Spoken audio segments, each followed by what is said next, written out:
but I'm going to move right along and hopefully. So I made the comment, apparently I have this, I'm not having a stroke, Miles told me on that last slide that had yellow writing on it, the yellow was like bouncing up and down. And I was like, was it moving? And Miles was like, no, it's not moving, you're crazy. Did it move for anybody else? Good, thank you. Not having a stroke, or we're all having a stroke, I don't know. Or whatever, we're all having something happening. So that's good. Yellowitis. Okay. So asexual propagation, the process of taking vegetative pieces of a desired plant and reproducing new plants from those tissues. So, of course, asexual meaning you can make a new plant from just one single plant. Nothing with seeds are involved. This is a clone of a plant. So it's going to be identical to the parent plant. If you take a cutting or something off of that parent plant, it's an actual clone of the beginning plant. So there's the difference there. So we'll kind of go through all of these a little bit. Cuttings, layering, division, separation, budding and grafting, and just real briefly some micro propagation. Also, just in addition to these slides, if you do a search on the extension website, in the little search bar, if you type in leaf cuttings, there's one-page leaflets for all of these. Bill's actually printing out some for me right now. We're having printer issues, but he's printing out some for me right now. I was hoping to give everybody a copy, but it's online and they're just one page. If you want to keep it with you and stick it in your notebook, if I can't get copies made this week, then I'll try to get everybody a copy made. Maybe all of our equipment will be working right. But anyway, that's some more good information, a little bit more detail, and it's all on one page for you. But different kinds of cuttings. We have leaf cuttings, leaf bud cuttings, cane cuttings, stem cuttings, herbaceous and softwood, semi-hardwood, and hardwood cuttings. And we'll go into detail about each one of these. So, some different types of leaf cuttings.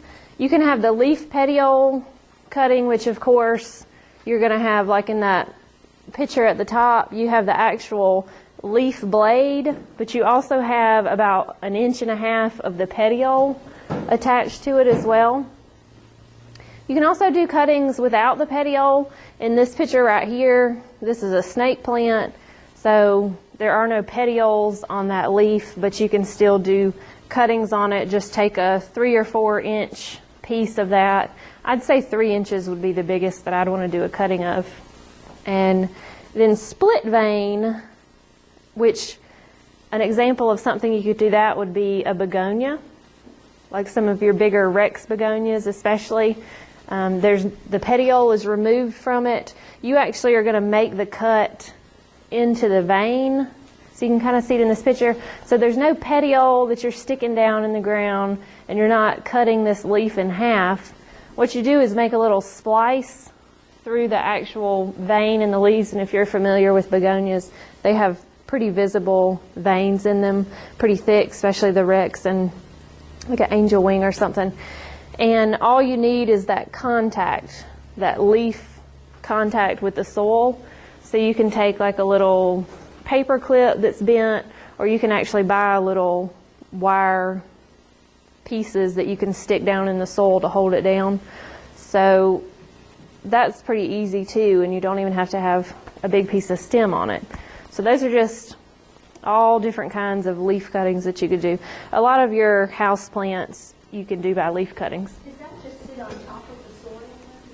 This one, yes ma'am. Yeah, so you can have like the flats that don't have sections in them. You can just fill that whole thing, like fill this whole thing with soil and just lay it right on top. You just have to make sure it keeps that contact, so it has that little wire that holds it down. That way the moisture in the soil sit against the vein.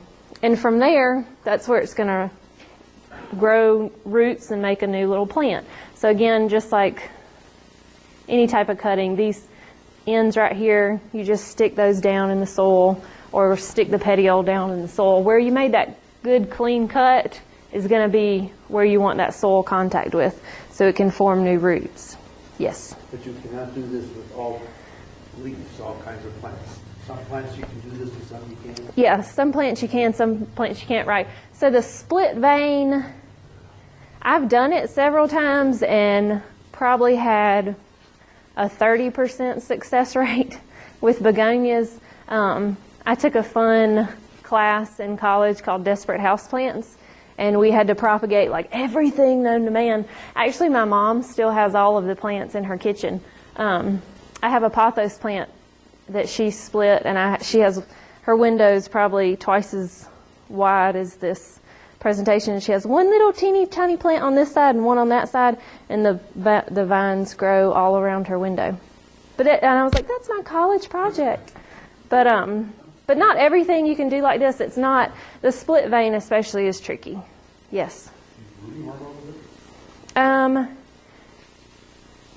That's up to you. You can use rooting hormone. Do you have some of that? For the initial demonstration. Does it increase your probability?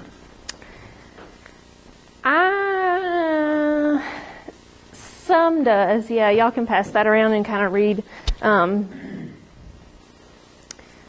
the ingredients in it. You can take this one and pass it around. That's just one I picked up from Lowe's. There's better ones out there, of course. Yeah, rooting hormone anytime you're trying to stimulate new growth is helpful. With these, where especially without the petiole and like the split vein, the split vein, you wouldn't use it on that just because it would be kind of impossible for it to stay on there good, because it's just sitting on the soil, so it's not really, it'd be hard to get that good contact. So the only thing to be careful of is, just like when you're planting anything else, if you dip the stem in it, make sure that you kind of make a little divot in the soil so that when you push it down in there, you're not wiping it off. If you have the perfect environment, like if you have a greenhouse or somewhere real hot and humid, rooting hormone might not necessarily be needed.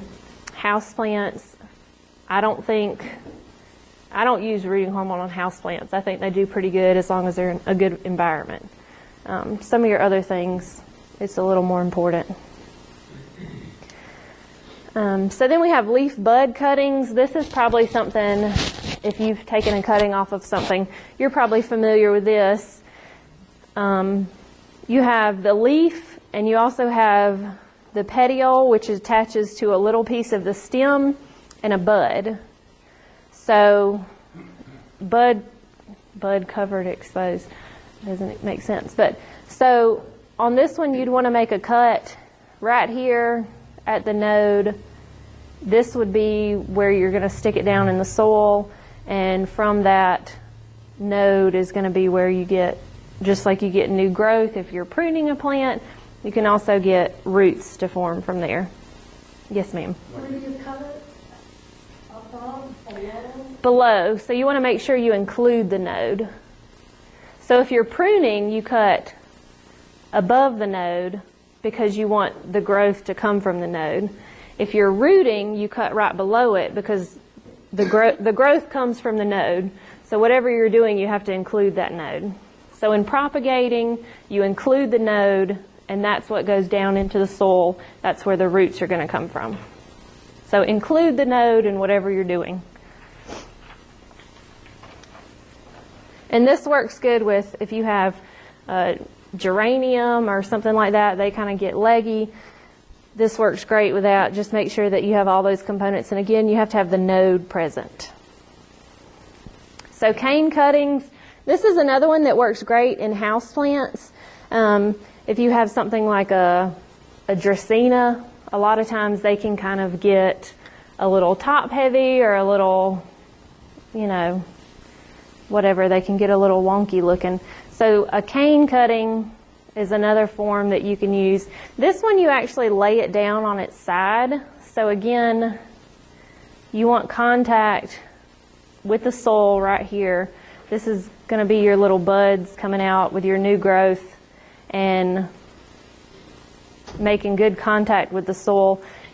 It should be heavy enough on something, especially like a dumb cane or a Dracaena that has a thick stalk on it, that you shouldn't have to weigh it down with anything.